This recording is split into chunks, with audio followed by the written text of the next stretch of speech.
prendre sa retraite à 40 ans et mener la vie de ses rêves. Rêve ou réalité?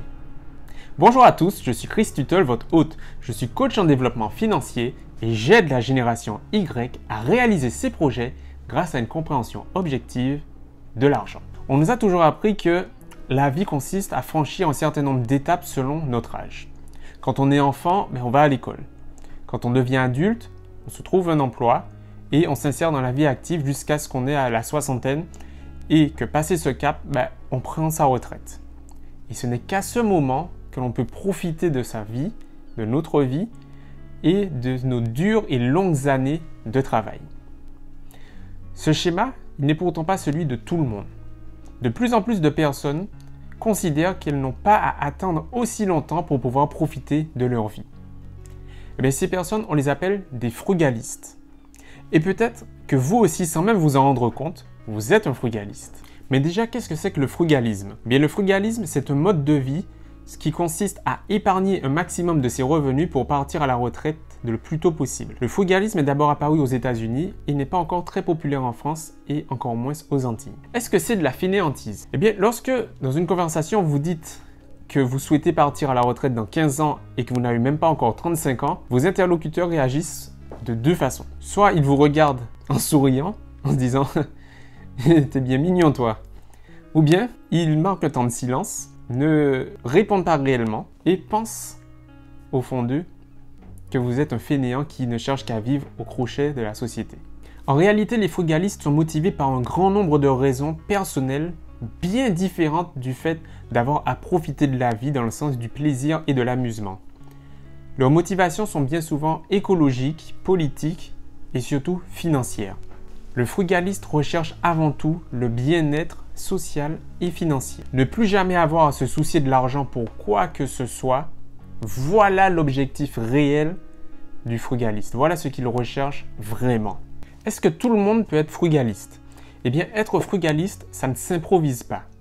On ne naît pas forcément frugaliste, mais pour l'être, il faut avoir une certaine conception de la vie. Si vous n'avez pas cette même vision, il sera difficile pour vous d'être frugaliste. Le frugaliste, c'est une personne relativement jeune qui a une approche rationnelle des choses. Sur le court terme, il privilégie d'abord ses besoins au détriment de ses envies. Il est focalisé sur l'avenir et sur l'atteinte de son objectif. Comment faire pour atteindre cet objectif? Comment faire pour partir à la retraite à l'âge qu'il s'est fixé? Et comment obtenir les revenus dont il aura besoin pour vivre la vie qu'il souhaite une fois qu'il sera à la retraite? Voilà en fait les questionnements, les interrogations et les besoins sur le moyen et le long terme du frugaliste. Comment il conçoit sa vie. Ce qui différencie un frugaliste d'une personne lambda, c'est que le frugaliste sera toujours à la recherche d'une accumulation massive et rapide de capitaux pour lui permettre de quitter très vite et le plus tôt que possible ce schéma de vie pour qu'il puisse vivre enfin la vie et réaliser les projets qu'il désire réellement. Pour être frugaliste, il faut être capable de vivre en dessous de ses moyens, c'est-à-dire restreindre ses dépenses uniquement à ce qui est indispensable et épargner et investir tout ce qu'il gagne, tout ce qu'il reste. Pour réussir à vivre en dessous de ses moyens, le frugaliste doit d'abord réduire son budget mensuel et épargner davantage. Il doit également investir au maximum toutes ces sommes épargnées. Et enfin, il doit se projeter sur une organisation nouvelle de sa vie à court terme, mais également de la vie qu'il souhaite avoir dans le futur. Je sais que vous êtes intéressé par ce mode de vie. Je sais que le frugalisme correspond à la vision que vous avez de votre vie. Mais vous vous demandez probablement comment faire pour atteindre pleinement le frugalisme. Comment faire pour quitter ce schéma de métro boulot dodo à 40 ans et peut-être même avant. Le meilleur moyen d'atteindre l'indépendance financière consiste à appliquer la méthode FIRE. En français, ça donne indépendance financière et retraite anticipée. C'est une méthode en 4 étapes. La première étape consiste à épargner. Et oui, comme le dit Ray Dalio, l'épargne, c'est avant tout la liberté et la sécurité. Épargner vous permet de réduire au maximum vos dépenses qui ne seraient pas nécessaires, les dépenses qui ne sont pas indispensables. Et puisqu'à l'heure actuelle, vous n'êtes pas encore en capacité d'augmenter vos revenus, le plus simple à faire quand on débute, c'est d'épargner au maximum. Cette épargne va d'ailleurs vous permettre de vous créer un capital supplémentaire que vous pourrez investir par la suite. La richesse, l'indépendance commencent avant tout par l'épargne. La deuxième étape consiste à vous fixer un budget. Selon votre but, Ce budget peut être mensuel, il peut être hebdomadaire et il peut même être quotidien. Le but, c'est de savoir précisément combien vous dépensez et de quelle façon vous les dépensez. Comme ça, vous saurez qu'est-ce que vous pouvez supprimer comme dépenses. Certains frugalistes n'hésitent pas à couper net sur des loisirs pour pouvoir économiser un maximum. Certains d'entre eux préfèrent même retourner vivre chez leurs parents afin de ne pas avoir à payer un loyer et donc économiser un grand poste de dépenses. La troisième étape consiste à définir le train de vie que vous souhaitez avoir et le chiffrer. La question ici est de combien ai-je besoin pour vivre comme j'en ai envie? Et c'est ici que la méthode FIRE se montre extrêmement puissante. Pour être à l'aise financièrement, il faut que vous ayez 25 fois ce dont vous avez besoin pour vivre. Il faut que votre revenu net soit 25 fois supérieur à vos dépenses nettes. Qu'est-ce que ça veut dire? Pour un exemple concret, si vos dépenses annuelles sont de 36 000 €, vous devez avoir un capital net de 25 fois 36 000 €. Ça fait donc un peu plus de 900 000 €. Ça peut paraître beaucoup, mais n'oubliez pas que certains l'ont fait avant vous. Alors pourquoi vous ne seriez pas capable de le faire, surtout si c'est ce que vous voulez réellement? La quatrième étape consiste à investir intelligemment. Eh bien, le but, c'est justement de se créer un capital rapidement et important. Eh bien, pour ça, les amis, il n'y a pas 36 000 solutions. Il faut tout simplement faire fructifier l'argent que vous avez économisé, l'argent que vous avez épargné doit vous permettre d'obtenir plus d'argent. Comme ça, vous aurez le montant dont vous avez besoin pour pouvoir prendre votre retraite et être à l'aise. Alors pour investir intelligemment, eh bien, il faut tout simplement investir dans des placements qui vont vous rapporter un maximum sur la période que vous vous êtes fixé.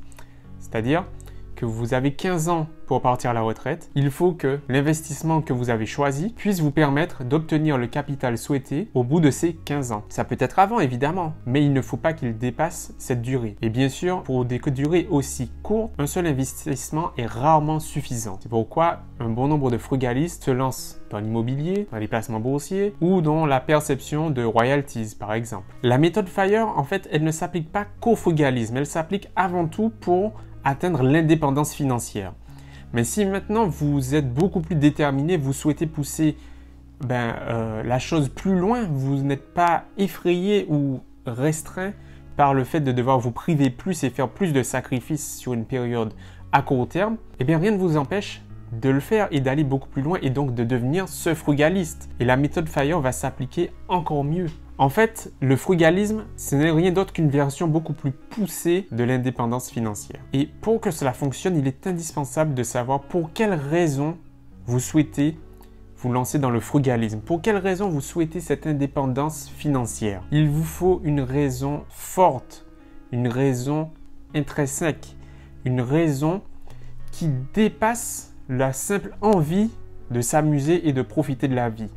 Est-ce qu'il y a une cause particulière que vous souhaitez défendre? Est-ce qu'il y a un projet qui vous tient à cœur, que vous souhaiteriez lancer avec un ami ou avec quelqu'un en particulier? Est-ce que vous souhaitez faire quelque chose de concret, mais dont vous ne pouvez pas le faire à l'heure actuelle parce que vous n'avez pas encore le temps? Si c'est exactement ça, alors le frugalisme et l'indépendance financière sont exactement ce dont vous avez besoin pour réaliser votre projet. Ne plus avoir à se soucier de l'argent et ne plus avoir à prendre l'argent, la question financière en compte dans ses choix, voilà la raison pour laquelle le frugaliste se bat. Si maintenant vous souhaitez aller plus loin, si vous souhaitez atteindre plus rapidement votre objectif, je vous offre un bilan personnalisé et analysé par moi-même qui vous permettra de faire un point sur votre situation financière actuelle et voir par quels moyens il est possible de l'améliorer. Si ça vous intéresse, il vous suffit de cliquer sur le lien qui se trouve juste en dessous dans la description et de répondre au petit questionnaire qui s'y trouve. Si vous avez apprécié cette vidéo, si vous avez appris au moins une chose nouvelle grâce à cette vidéo, alors je vous invite à la liker, à la partager auprès de vous. Comme ça, peut-être qu'elle pourra intéresser un frugaliste dans votre entourage qui ne se connaît pas encore. Et puis si ce n'est toujours pas fait, je vous invite à vous abonner à la chaîne en cliquant sur le bouton s'abonner qui est juste en dessous de la vidéo et à cliquer sur la cloche des notifications. Comme ça, dès qu'une nouvelle vidéo sera publiée, vous serez directement informé. En attendant la prochaine vidéo, les amis, dites-moi dans les commentaires si ça vous intéresse d'être frugaliste. Qu'est-ce que vous en pensez du frugalisme? Et si c'est le cas, comment vous souhaiteriez l'atteindre? Merci les amis, prenez soin de vous. Bye!